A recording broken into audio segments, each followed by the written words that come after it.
આજથી 10 વર્ષ પહેલા ગુજરાતમાં 24 કલાક વીજળી પહોંચી ગઈ અને ભાઈઓ બહેનો તમારા પાસેથી આશીર્વાદ લઈને ગયો તો મેં નક્કી કર્યું કે ભારતમાં પણ ગામે ગામ વીજળી પહોંચાડી છે અને મેં પહોંચાડી 18,000 ગામ વીજળી પહોંચાડવાના બાકી હતા એ મેં પૂરા કર્યા 10 વર્ષ પહેલા ગુજરાતમાં વીજળી પહોંચી ગઈ હતી ભાઈઓ આજે અમારો આ સુરેન્દ્રનગર જિલ્લો પશુપાલકોનો જિલ્લો કહેવાય આમ તો પરંતુ ડેરી ડચકા ખાતી હતી પશુપાલકને બિચારાને ઢોરને ખવડાવવા જેટલા પૈસા નહોતા મળતા એના પશુઓને હિજરત કરાવવી પડતી હતી એ અમારે જોયું હતું આપણે આવીને નીતિઓ બદલી નીતિઓમાં પરિણામ લાયા અને ડેરી સેક્ટરમાં આજે સુરેન્દ્રનગર જિલ્લાએ મોટો પ્રભાવ પેદા કરી દીધો છે ભાઈઓ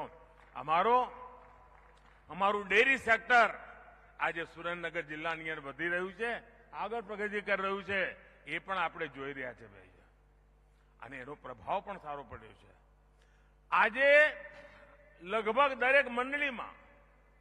મિલ્કના ચિલિંગ યુનિટ એ કેમ શક્ય બન્યું ભાઈ પેલી 24 કલાક વીજળી આવીને એટલે શક્ય બન્યું અને એના કારણે દૂધને સાચવવાની સુવિધા વધી ગઈ દૂધની ક્વોલિટી પણ ઉત્તમ થવા માંડી દૂધ બગડતું બચી ગયું અને મારા પશુપાલક ભાઈઓ બહેનોના ખિસ્સામાં રૂપિયા આવતા થયા ભાઈઓ 20 વર્ષ પહેલા આપણા ગુજરાતમાં 60 લાખ મેટ્રિક ટન દૂધનું ઉત્પાદન થતું હતું આજે લગભગ 1.25 લાખ મેટ્રિક ટન ઉત્પાદન થાય છે ભાઈઓ 1.25 લાખ મેટ્રિક ટન અને અમારી સુરસાગર ડેરી તો સુખસાગર થઈ ગઈ છે સુખસાગર અને મેં એ વખતે કહ્યું હતું કે આ સુરસાગર ડેરીને મારે સુરેન્દ્રનગર જિલ્લાની સુખસાગર ડેરી બનાવી છે અને આજે બની ગઈ એક જમાનો હતો 70-75 હજાર લીટર દૂધ પ્રોસેસિંગ થતું હતું આજે 7 લાખ લીટર દૂધ અહીંયા પ્રોસેસ થાય છે ભાઈઓ અને 20 વર્ષ પહેલા આ ડેરી નુકસાનમાં ચાલતી હતી કર્મચારીઓને પગાર નહોતા મળતા દૂધ ભરવા આવે ને એને કહેતા હતા પૈસા કાલે મળશે આવી દશા હતી ખાલી સગાવાળાને કોંગ્રેસવાળા વેચી દેતા હતા આજે 1200 કરોડ રૂપિયાનું ટર્નઓવર છે મારી સુખસાગર ડેરીનું ભાઈઓ અને એનો લાભ સુરેન્દ્રનગર જિલ્લાના ગામડાને મળ્યું નર્મદાનું પાણી મળ્યું વીજળી મળી ડેરી સરસ ચાલી કેટલા બધા લાભ થાય તમે જાણો ભાઈઓ અને જ્યારે હું ખેડૂતની વાત કરું ને ભાઈ ઘણીવાર કેટલાક લોકો આવીને કે અમે આ આપીશું પેલું આપીશું અમે આ આપ્યું પેલું આપ્યું મને કઈ ખબર જ નથી હોતી ભાઈ દેશ માટે કેવી રીતે કામ થાય છે એની ખબર નથી હોતી આ લોકોને તમને યુરિયા મળે મારા ખેડૂત ભાઈઓને તમને યુરિયા મળે તો તમને એમ લાગે કે ચલો ભાઈ ખેતીનું કામ થશે એક જમાનો હતો યુરિયા લેવા જાઓ ને તો રાત્રે લાઈનમાં જઈને ઉભા રહેવું પડતું હતું અને પોલીસવાળા આવીને લાઠીઓ મારે અને યુરિયા પાછલા બહારથી બીજે વેચાઈ જાય ખેડૂતો બિચારા હાથ ખસતા રહી જાય આવા દિવસો હતા આજે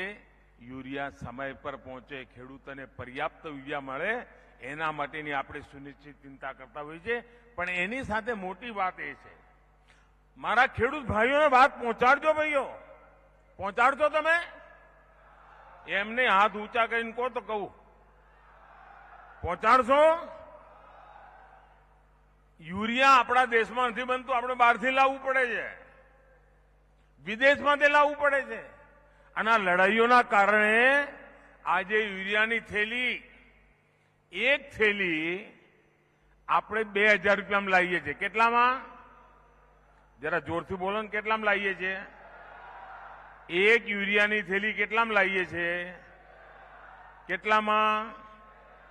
કેટલામાં અને ખેડૂતને કેટલામાં આપીએ છીએ ખબર છે 270 રૂપિયામાં કેટલામાં આપીએ છીએ ખેડૂતને 2000 રૂપિયાની થેલી લાવીએ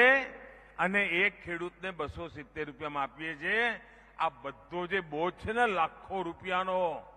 લગભગ 2.5 લાખ કરોડ રૂપિયા 2.5 લાખ કરોડ રૂપિયા આ યુરિયા સસ્તું આપવા માટે આ ભારત સરકાર પોતાના ઉપર બોજ વહન કરે છે, ત્યારે ખેડૂતને યુરિયા પહોંચે. ભાઈ જરા ખેડૂતોને કહેજો તમે આટલું.